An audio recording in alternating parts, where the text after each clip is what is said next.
You're about to embark on a journey throughout the 1920s. You'll learn about movies, talkies, actors and actresses, fads and crazes, and dancing, all associated with entertainment. Talkies. They're also known as silent movies or films without sound, so an orchestra had to play in theater to accompany the film as it went on. In the 1920s, about 800 silent films were released annually. Today, it's astonishing when 500 films come out. After some time, filmmakers decided to polish off the movies they made, adding more plot, costumes, and a written-out script. During the 20s, there existed 5 big movie makers in the United States. Warner Bros. Pictures, which produced one of the first talkies called The Jazz Singer, Famous Players, which changed its name to Paramount Pictures in 1927,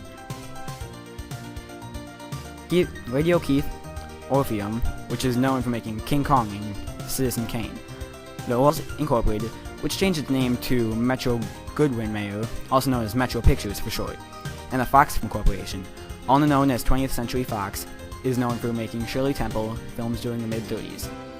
Then there were movies. Similar to talkies, movies were motion pictures that used in-sync sound within the movie itself.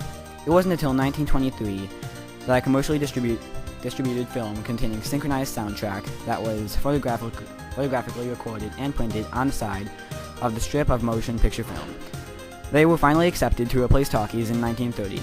The first movie theaters were called Nickelodeons. These were theaters that were very basic compared to the luxurious colossal theaters to follow. The Nickelodeons were admired by those who went to them because they had a strange aura or feeling to them. The movies always seemed funnier, scarier, and more magical. One of the first movies was called The Jazz Singer, the story of a Jewish farmer who leaves to live in the city and start on his pop singing career. One of the greatest movies of the 20s was called Metropolis. This movie takes place sometime in the future.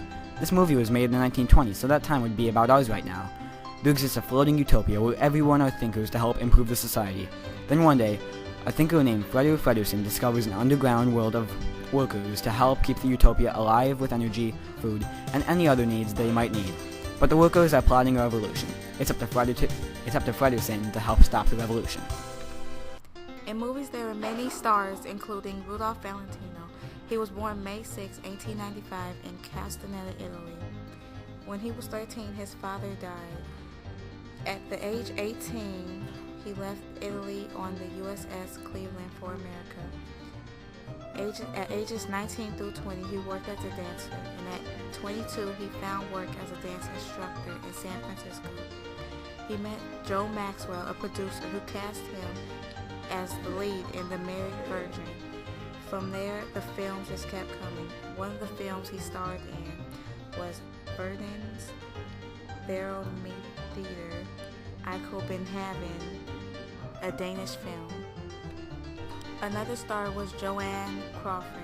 She was born Lucille Fay Lesueur on March 23, 1905 in San Antonio, Texas.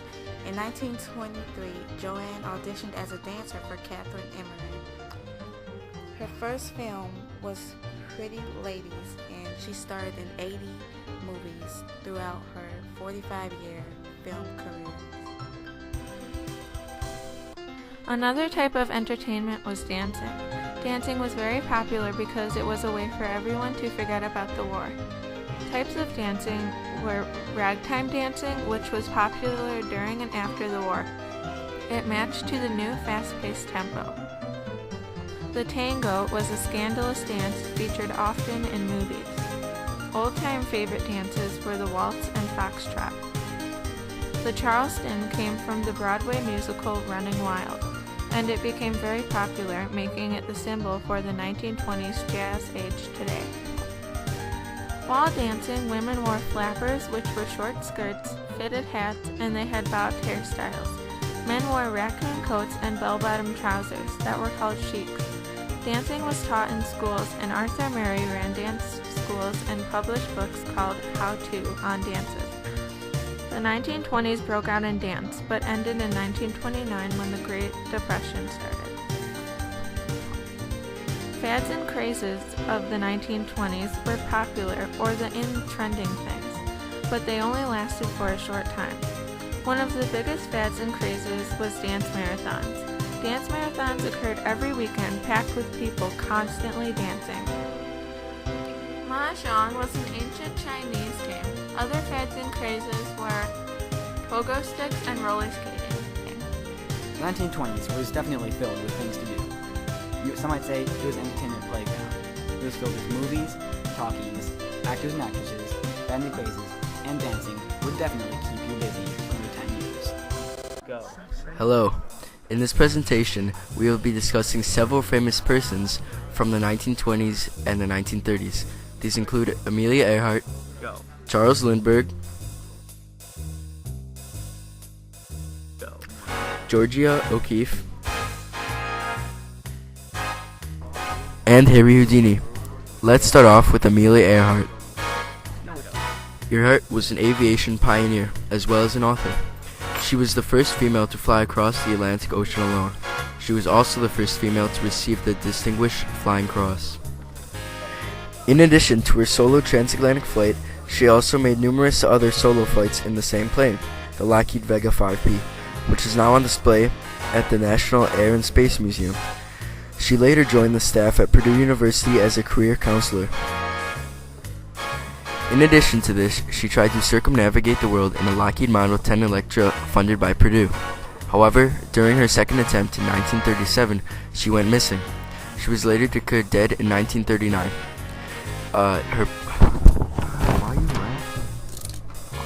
Although her body and plane were never found. But before Amelia Earhart, there was Charles Lindbergh. Lindbergh was also an American aviator and author. Lindbergh was made famous by making the very first transatlantic nonstop flight from Long Island in New York to France in the famous Spirit of St. Louis monoplane. He tried to use his fame to promote aviation in the United States. Because of the flight, Lindbergh, as a U.S. Army Reserve officer, was given the highest possible decoration, the Medal of Honor, as well as many other rewards. He eventually died at age 72 due to lymphoma. However, his legacy will be well preserved forever. Next up is Georgia O'Keeffe. O'Keeffe was an American artist who was a major figure in American art in the 1920s and 1930s. She was made famous for her technical contributions and also for challenging the current American art style. Most of her paintings were of rocks, flowers, shells, landscapes, and other elements found in nature. She did some of her work in New York, where she painted her famous drawing, Number 13, and some of her work in New Mexico, where she painted the Ram's Head, along with several other works. O'Keeffe continued to paint up until weeks before her death in 1986, when she was 98 years old. Almost all of her artwork is up in museums across the world, and her art style was an influence to hundreds of other artists. Last but not least is Harry Houdini. Houdini was a great American magician, stunt performer, actor, and film producer. His most famous and notable acts were probably his escape acts. These acts included escaping from handcuffs and escaping from a Chinese water torture cell, and in which he would be lowered by his feet into a tank filled with water and find a way to free himself. Other acts of his included escaping from a straitjacket and freeing himself from being buried alive. Houdini died on October 31st, 1926, when a college student decided to test his claim that he could take any blow to his body above the waist without injury. He did this by hitting him in the abdomen 3 times before he had time to tense his muscles to avoid injury. These blows ruptured Houdini's appendix, causing him to die of. When World War I ended, the growing economy, use of middle class, and urbanization of America was changing, along with women's rights. When World War I began, women started to mobilize their energies to vote instead of their regular duties.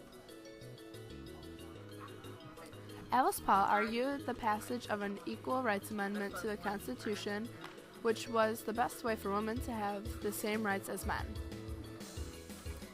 The 19th Amendment was passed in the 1920s, which granted women to have the same rights as men. In 1912, Alice Paul decided to join forces with the National American Suffrage Association.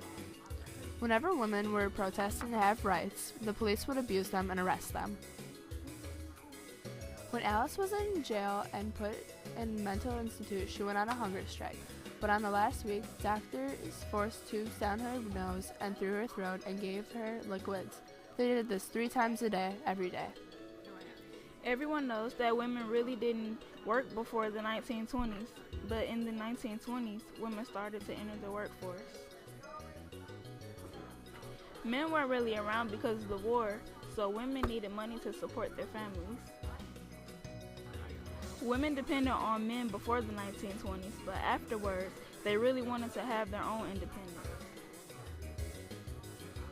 When the government started to defy women's rights, women began to defy parental authority. Women now had the right to vote, and their vote really influenced the politics by a lot.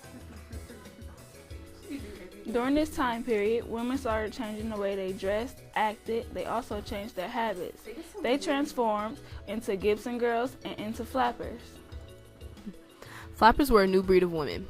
They changed the way women dressed and acted in the roaring 20s. In the 1920s, women began to drink, smoke, dance, and vote. They wore makeup, went to parties, cut their hair, which was a Gibson girl's pride.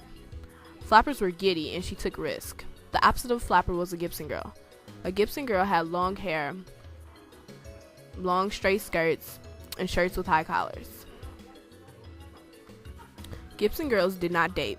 They just waited for a man to come along with intentions to marry.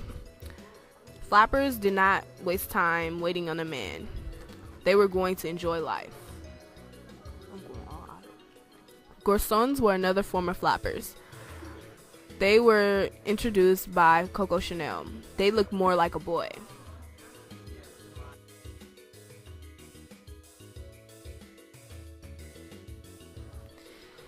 In the 1920s, fashion stripped the world of style with its simple dress, short hairstyle, and fitted hats. Changes in fashion reflected changes in society. Women wanted the ability to express themselves, which is why they began to dress differently.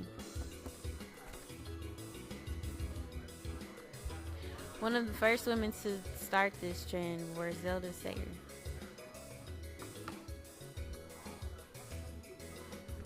Flappers shocked everyone by cutting their hair and wearing makeup.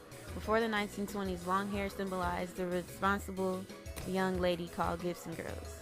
Flappers cut their hair into bobs. Their hair was below the ears and curled with dozens of curls, with the new invention called the bobby pin. Also, electric curling irons became popular. Small waves called Marsals, named after Marcel Gratteau, who was the French stylist who invented them. Cosmetics were only used for actresses and prostitutes, but flappers thought that it was glamorous to wear dark red lipstick and thick black eyeliner. New cosmetic companies, including Maybelline, began manufacturing products to help women achieve their new look. The thigh-length skirts, body jewelry, and short hair were the trend of flappers.